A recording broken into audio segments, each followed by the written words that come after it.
This is Andy Holland. I'm with the Museum of the Cherokee Strip. It is May the 1st, 2007, and I am here today with Frank Kirby. We're going to be documenting his history from the time of his grandfather making the run into the Cherokee Strip. Hi Frank, how are you? I'm fine. Thank you so much for joining us today and for granting this interview. Let's start with first, why don't you tell me when and where you were born? Okay, I was born in Lamont, Oklahoma on October 3rd, 1933. Okay. And were you born at home or were you born in a hospital? Yes, I was born at home. At home? Okay. And how many are in your family? Do you have brothers and sisters? I have two brothers and two sisters. And where were you? Were you I near was the last one. Oh, you were the baby. My dad was 70 when I was born. Wow, was he really? All right, well, how is it that you came to be in the Cherokee Strip?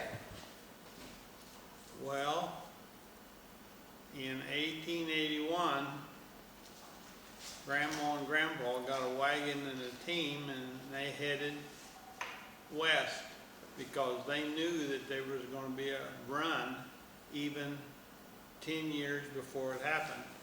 Really? That's why they came from Kentucky and Virginia they came to Topeka, Kansas. Now, tell me if you know, you said they knew 10 years ahead of time. How did they know? I don't know how they knew that, but they knew when they came out there. And when I finish my story, you'll understand that they came to Topeka and worked on the Holden Ranch for 12 years till the strip opened. Wow. A man by the name of Holden owned 20,000 acres in 1881 in Kansas, and they had corn planted, and that's what they done was they shipped corn on the Holden Ranch for till 1893. The other thing that I guess you need to know is they met some people named McConnells at the Holden Ranch, and they were going to come down when the strip opened. So one of the McConnells name was Galt McConnell, and he's a United States surveyor, and he had been down here and laid all this off. And by doing that, he told Grandpa and my dad that if they wanted to go with him, he knew where he could go, take a section of land, 4 of them, and he'd be glad to show them because he'd done been down here and put down the cornerstones for the area that was going to be run. Wow. And that's what they did. So he knew the best pieces of land. Yes, he knew exactly, and I'll show you that later on if you want to look. I'll show you where it's at. So this man that they were talking to, what was his name? Galt McConnell. Okay. Had he surveyed the whole strip? Yes. So He had been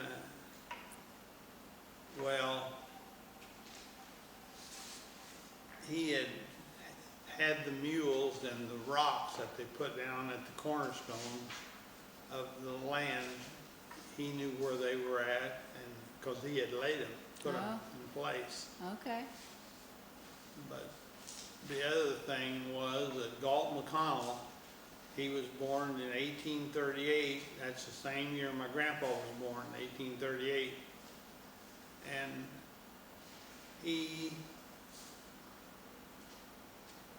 let's see.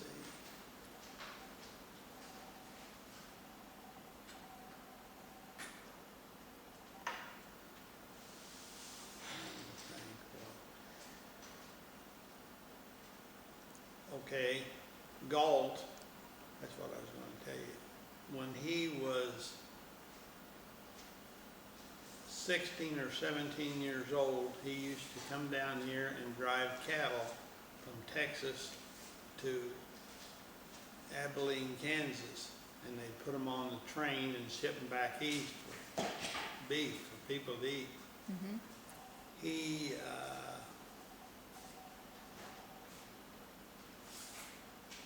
said that he noticed that when he drive the cattle up here from Texas in the fall of the year, they would winter between Lamont and Pond Creek, and the creek and the river, which is, I'll show you here later on. Mm-hmm. And he had noticed that the cattle, after coming here in the fall, would graze all winter on this area. They looked better than they did before they left Texas. So he knew the ground had something to do with it. It was good. And that's what he done. That's why he told my dad and my grandpa that if you want to go somewhere where there's some good land, just follow me, because I'm headed down there. Oh, I see. And they... Now, would that have been the Cimarron Trail, or the Chisholm Trail? Yes. Okay.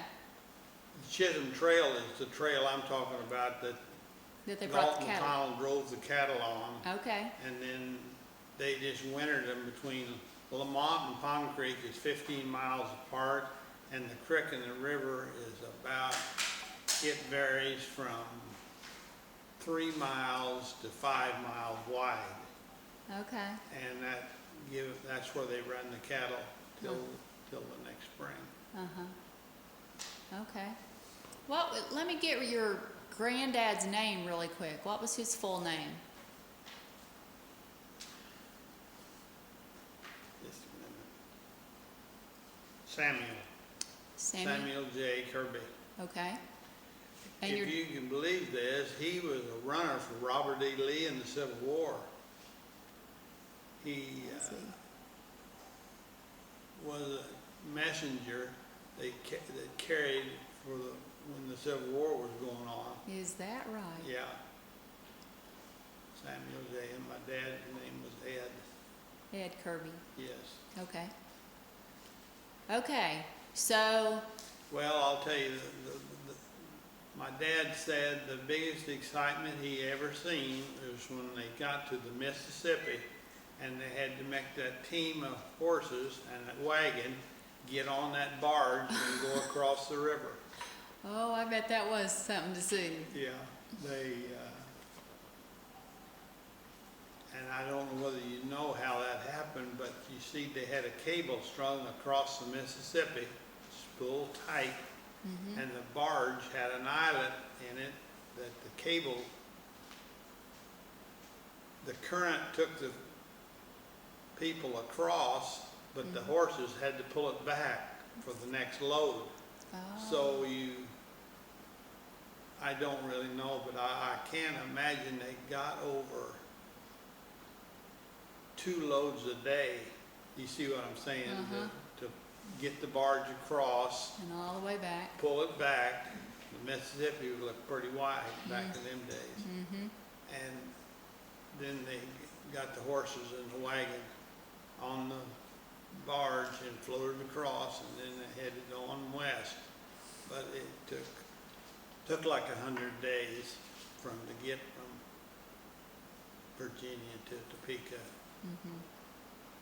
The thing that I've always wanted to go back and see was my dad said that they lived on a place called Crooked Creek in Virginia, and he knew that would always be there because there was a huge rock in the middle of Crooked Creek that the kids used to get up on and dive off into the river. And he said he knew they would always be there, but of course they could move it today. Yeah. But back in them days, they didn't think it was impossible to move it. Yeah. But they came to Topeka and stayed there from 81 to 93.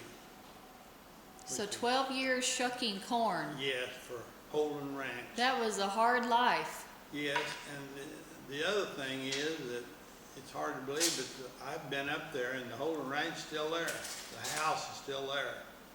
It was a huge house that they had there, and that's where they lived until they got ready to run for the strip. And then they put the horses, Grandpa and my dad put the horses on a train in McConnell's, and they came down to Caldwell 3 or 4 days early, getting ready for the run. And then I'll have to tell you another tale that goes along with that. They got down to Caldwell, and they were riding the horses around. That's another thing. When they were in Topeka, Uncle Guy Kirby was my dad's brother. He was too young to stake a land, but he was about 16 or 17, and he rode the McConnell horses, and my dad and my grandpa's each day. He rode them hard enough that they could go around the section 4 times and barely break a sweat on them. So he had them in good shape for the run. Yes, he had them in good shape because Uncle Guy was 16. He said he never got so sick of riding a horse because they just continuously had to get them horses in best shape. Well, when they got to Caldwell, Galt McConnell, which was the United States Surveyor, was a man that always, my dad said, rode good horses, good looking horses. And when they got down to Caldwell, they were messing around, I guess, or riding or something. But anyway, his horse stepped between the ties of a railroad. You know how they are. Yeah. The horse caught his shoe in the tie and strained his front leg, and he was hurt. So my dad says they go out and rope an Indian pony. Wild, hadn't been rode. They got on him and said, Galt says, I'll ride the Indian pony till he falls over, and I'll get on my good horse and ride him the rest of the way. Well, they rode him down there, and they were still riding him when they got here and leading the other horse. There were 5 horses and 4 men. And when they got here, they turned the Indian pony loose and Galt kept his horse. He'd stepped in the railroad and pulled the muscles in his leg and hurt him. Right. He couldn't. But he was okay by the time they got here? Yeah, well, he was limping, but he was still, they didn't nobody ride him. The one horse came without anybody riding him, but they led the Indian pony. I mean, they rode the Indian pony, but when they got down here, they just turned him loose and let him go. But, so did they make the run from what point were they at? At Caldwell. At Caldwell. Yeah. Okay. And so that was a long way. 23 miles. But it took them 1 hour and 45 minutes to do it. They came the 23 miles in 1 hour and 45 minutes. That's fast. Yes, they were. Well, it's about 16 mile an hour average. My dad said that there wasn't nobody south of them that was legal. When they stepped off the horses in 1 hour and 43 minutes, they were the furthest people south. You know, but did they come look at these pieces of land before the run? Could you do that? No. Okay. Now I can't say whether you can do that or not. They didn't. Because they had to come down from Topeka. Right. And stay there in the run and get ready. Right. To run, but well, let's see. So, what was that first night like after they had marked their place? Well, I went up there and looked this morning because I was going to show you this. Galt, when he stepped off his horse, and we'll go around here after a while. When he stepped off his horse, he told my dad, he said, make sure you get a half a mile south of me, because he said, they're gonna run a highway down there on the north side of my farm here someday, and we don't wanna get in the same quarter, because we'll be stuck, see? Oh, So he told my dad to make sure he got a half a mile south of him, which that put him in the next quarter. Because the four of them took that section. okay, Two McConnells and my dad and my grandpa. okay. And he,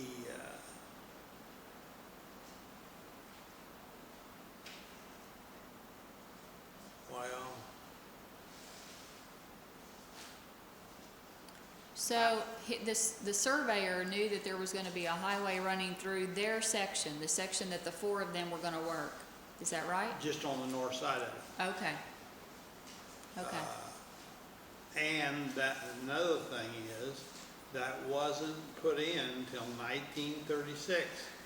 So he knew that 7 and 36, what, 43 years later, Wow. they run the highway through there, but Galt knew what was going on. And I didn't know till just the other day that when Donnie talked to me about doing that, I went up there and looked, and Galt and my grandpa were born the same year in 1838. I didn't really ever check that Till the other day. yeah. It seems that it was kind of unfair since he was the surveyor, that he got to come and get land too. Yeah, yeah. He was as sure enough an advantage that he'd been here and looked at all the ground. You know, my dad said there wasn't no trees. His grass was about belly high to a horse, Wow. and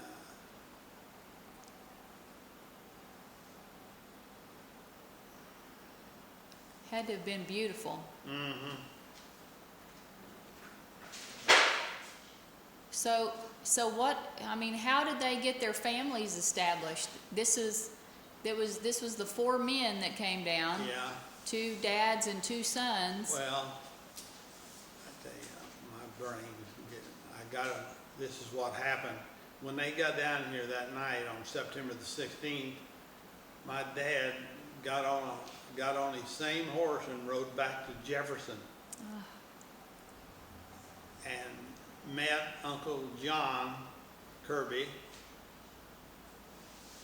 Uncle John liked 6 months being 21, which you took a quarter of land, but he couldn't because he wasn't old enough. You had to be 21. Had to be 21. And he drove a team from Caldwell to Jefferson because the railroad was going through there.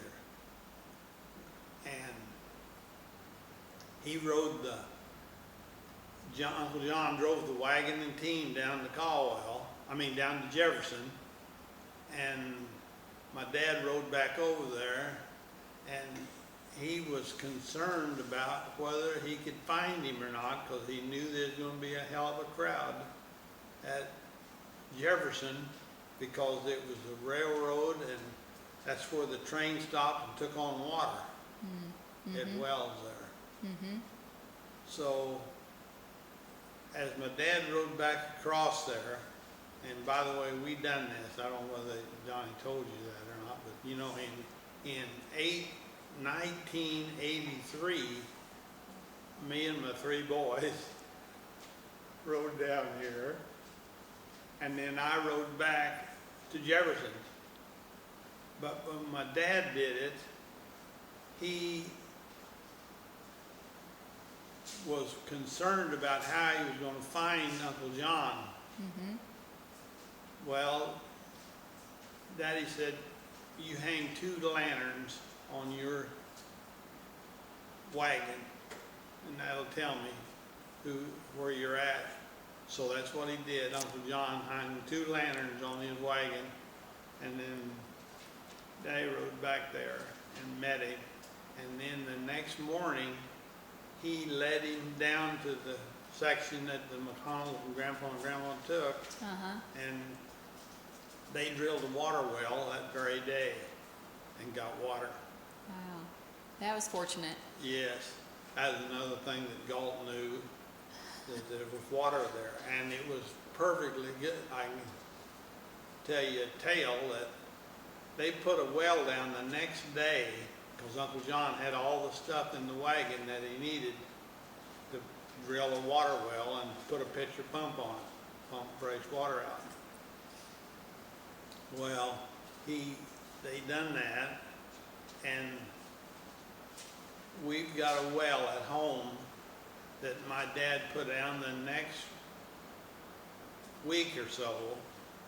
It's still there, and it's still got the same pipe, the same pump water perfect. And it's been there 100 and some odd years. My word. It's amazing. That is amazing. That the water would be that good, but it is. Water's soft, and it tastes just as good as it looks. It's amazing. That is amazing. Yeah. But they put on a well, McConnell's and Grandpa and Daddy, on the middle of that section, and people came from miles around for water because they didn't have the facilities to drill the well, and they just drilled that well. I don't know whether you've ever messed with it, but they just took a postal digger with a long pipe on it and drilled that well down until it hit water. Wow. And then they drove a sand point, put a pitch pump on it.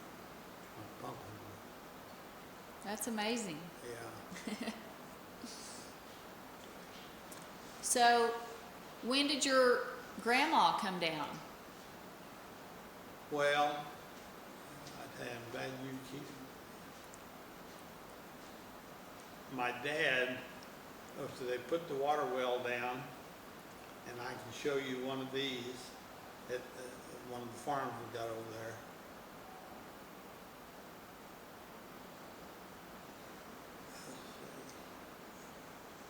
Uncle John, the one that drove down to Jefferson with the wagon, Right. they turned the wagon upside down and dug out a little bit, about a foot or so, and then turned his wagon up, and my dad slept in that all winter. Oh my word. Yeah, They had to be tough people, didn't they? yeah. Took the tailgate out of the back of the wagon, and that's how he got out. And he said when he would fix breakfast in the morning, he had bacon and beans, because that's the only thing, you didn't need refrigeration. But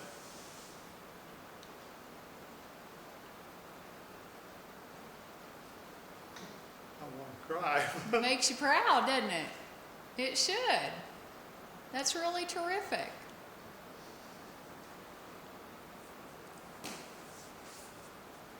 Anyway, they turned the wagon upside down, but my dad said when he would fix breakfast in the morning, the coyotes would smell the bacon cooking, and they'd come up and gather around it.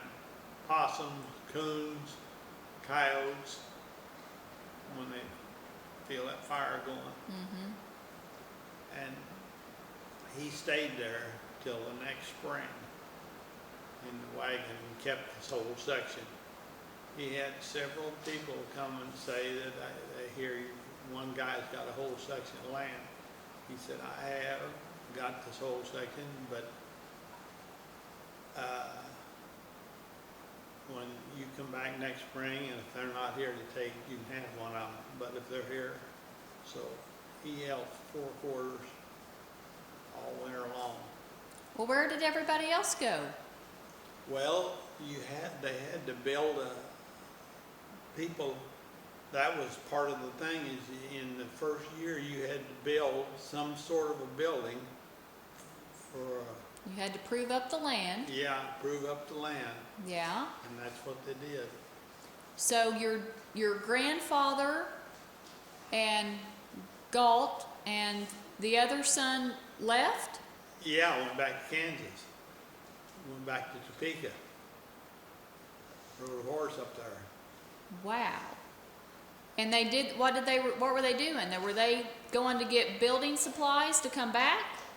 Well, they brought them down in the spring. They didn't bring none back till the spring of the year.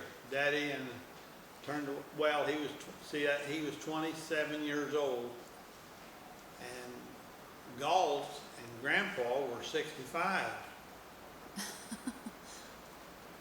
But they, So your dad, yeah, when they left him there to keep the section for the whole winter, yeah, he was 27 then? yes, he was 27 years old. And the only place he lived was under the wagon Right, that they dug out for him. yeah, he lived under the wagon. Turned the wagon upside down. Wow. Yeah. Okay, so in the spring, and he was there all winter, and then in the spring, your granddad and your grandmom come back? Yeah. They come down. They were up at Topeka where they'd been for 12 years. Right. But they came down. Uncle John, being that he was 20 years old, was a full-grown man, but wasn't quite old enough to take the land. But he come down twice in the winter and brought apples, because Okay. that was something that would keep, Okay. because they didn't have nothing else there, you know. So he was coming down to bring your dad food? Yeah, Okay. that's what he come down for, Okay. yeah.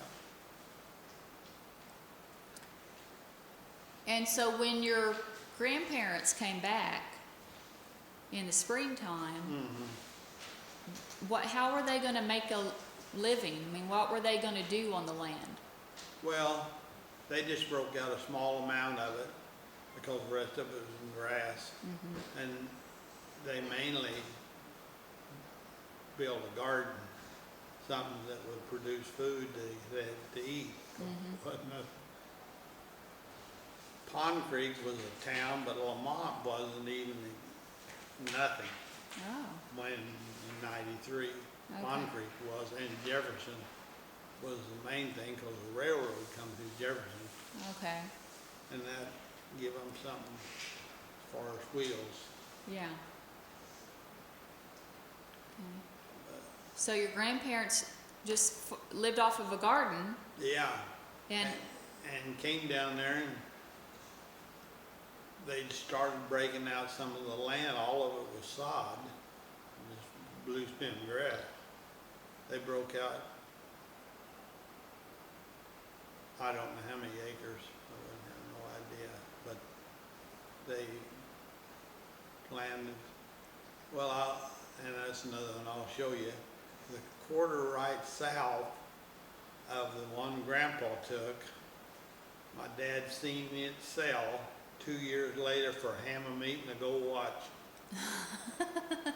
is that right? That's right.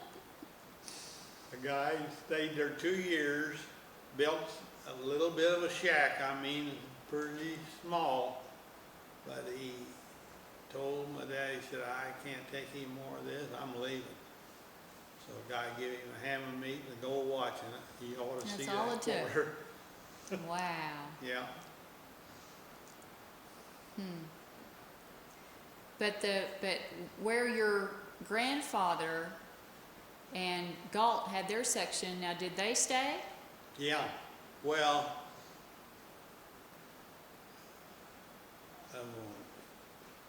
McConnells were tough. I mean, I don't know whether Webster, keep it quiet, but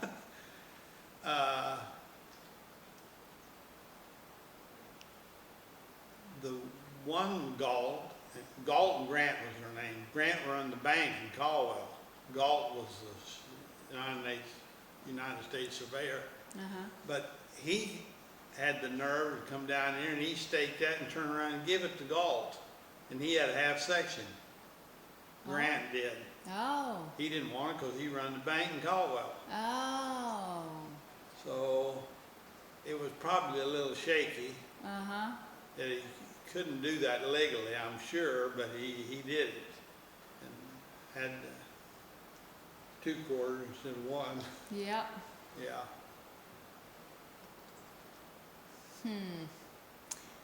So did Galt, he was on the same section as your grandparents, Yeah, they Did had he- the north half, and my dad and grandpa had the south half. south half. Yeah. Well, did he prove up his part? I mean, did he live there and everything? No, you mean Galt did, but Okay. Grant didn't. Yeah, Grant Galt went did. back. Yeah, Galt did. Mm-hmm. But like I say, they were tough enough that if somebody had come down there and challenged them, he'd have probably pulled a gun on them and told them to get the hell out of there. Yeah. So as your dad was almost 30-year-old man by this time then, Yeah. right? Yeah. Okay. So when did he marry and He when got did you married- come along? He got married when he was 57 For the first time? for the first time. Is that right? Yes. Got married when he was 57. Well, my goodness. He had a lot to do before he settled down, didn't he? Yeah. Yeah, he it must have been pretty hard to, Well, your mother must have been a pretty special lady. That's Yeah. all I can say. yeah, she was 22 when they got married. Do you know how they met? No, well, yeah, she was cleaning McConnell's house. My mother was cleaning McConnell's house, and my dad built, before he got married, well, I can show you the house still sitting there, that my dad built in 1922, built this house that's still there, and when they got married, they went up a ladder on the outside of the house to get in the bedroom because the floor was varnished with varnish and it wasn't dry. Oh. And they got married and they couldn't get in the house, so they went up a ladder and crawled in the upstairs window for a place to sleep that night. Uh-huh. But my So mother, how did she come down to the Cherokee? How did she come down to this area? well, her dad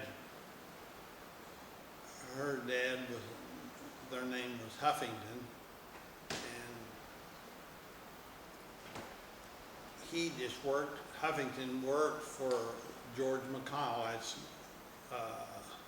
George McConnell was Galt's son, Okay. and he worked for him, and my mother cleaned their house, and that's how my dad met her. Okay. Were they farming the land or did they No. have cattle or? No, they weren't permanent, they just working there for labor. Okay. That's another thing I can tell you that I always tell my grandkids is if we get to go over there after a while, I'll show you the place where a guy was working for $7 a week, and he was walking by our house, and I was standing out in the road with my dad, and I was probably 6 years old or 7. And this man, his name was Guy Moses, and he stopped and asked my dad if he would give him a raise to $9 a week, because he was walking from his in-laws to Floyd Zodi's, which was 2.5 miles night and morning, and carrying a dinner pail. And he asked my dad if he would give him $9 a week, and he wouldn't have to walk the 2.5 miles, because Shrubshells and Moses owned the next quarter west of us. And he took that It'd be a lot nicer commute. Yes. You wouldn't get on your motorcycle and ride over there. He was walking carrying a dinner pail. But he stopped and asked my dad if he'd give him $9 a week. And what'd your dad do? Yeah, he was still, Guy Moses was still working for us when my dad died. Is that right? Yeah, I don't know what his salary was at that time, but it probably wasn't over $50 a week. But he had looking for, it's hard to believe that times could be that much different than they are today. That a man would trade a quarter for a ham and a gold watch or work for $7 a week. Yeah, that is unbelievable. So your mom and dad got married. Yeah, What year was that? 24. In 24. Yeah, And what year were you born? 33. Okay, but you were the baby, so there were children. Yeah. I got a brother that's 14 months older than I am, and another brother that was about 4 years older than I am, and then my sister, Florence, which is some of Donnie's relation here. Yeah, okay. She was born in 26, I think. Okay. And my mother had one girl that was 2 years old by another husband.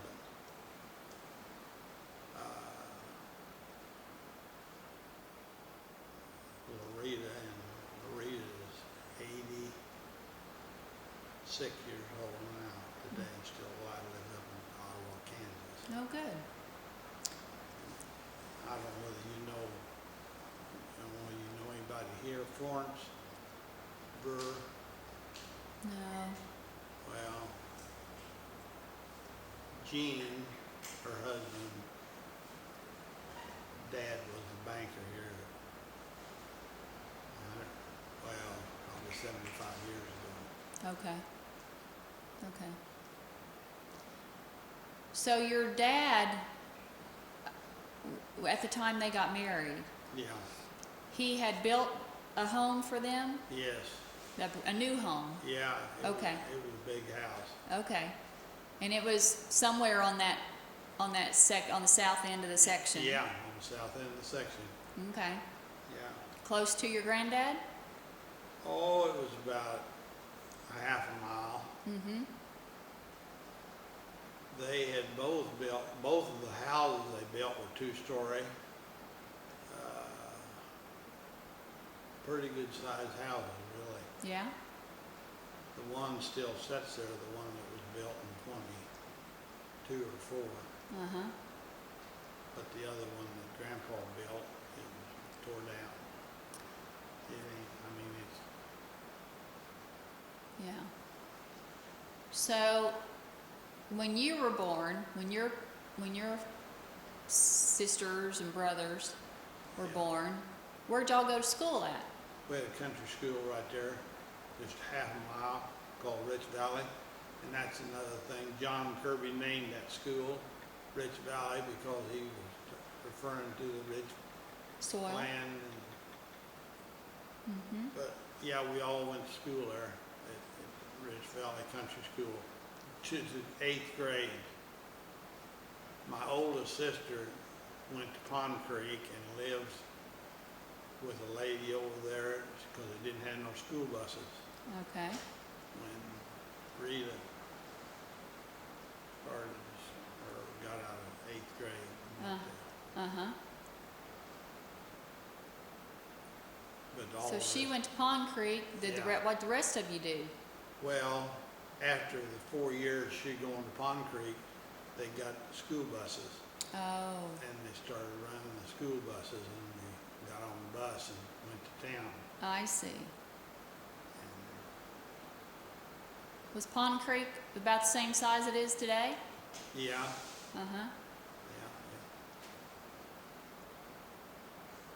So you all went through the 8th grade. Yeah, and to country school, and then Rita went to Pond Creek and lived with a lady over there. Tell you how things have changed is Rita, when she got in the car to come home from Pond Creek on Friday night, Florence said, "You're not going to believe what we got at home." And I was born, and Rita didn't know it. And things changed. She was probably a sophomore in high school when I was born, and she didn't know anybody was. She didn't even know you were even on the way, huh? No, went home.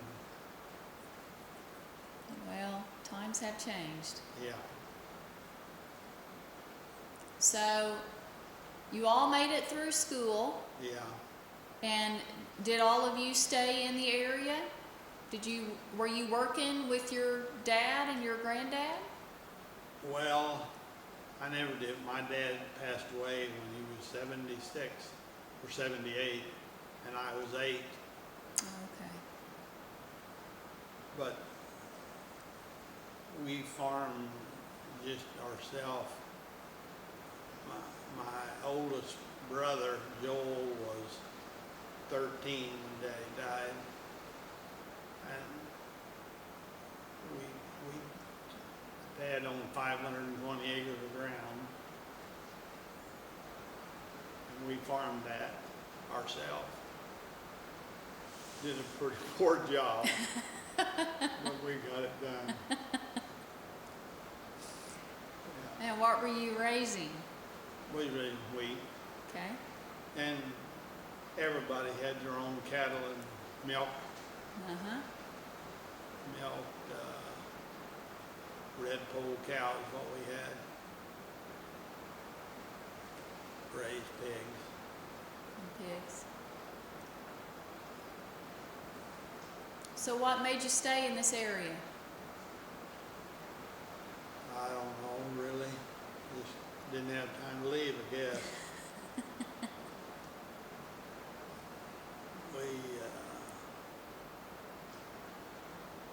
Joel got married when he was probably 20 or 21.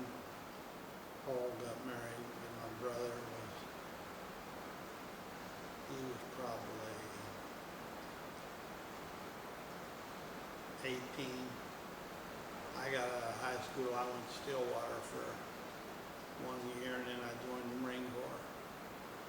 And I spent 3 years in the Marines, and then Korean War was over, and I come home and started farming. We've been there ever since. Now, are you living in the home you were raised in, or have you built a home? No, I built a home. I bought a farm that had a 2-story house on it, and we tore it down and built a new one there. Okay. So you're not living on the same land that you're... No, my brother is. Oh, okay. Paul still lives in, well, he don't either, but he did. He's built a new house down the road about 100 yards.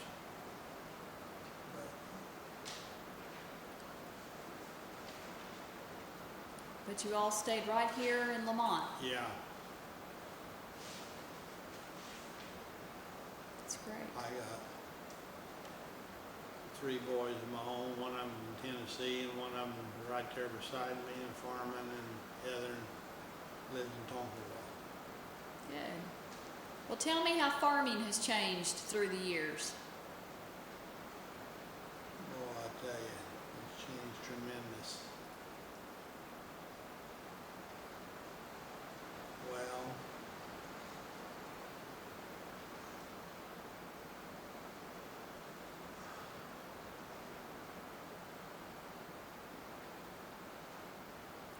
What was it like when you yourself were working the farm?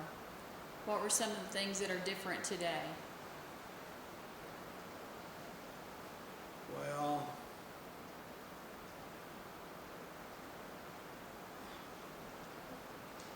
got, nowadays, we've got 10 or 12 milk cows is all we had. That we milk night and morning. You Uh-huh. know. By hand? Yeah, by hand. And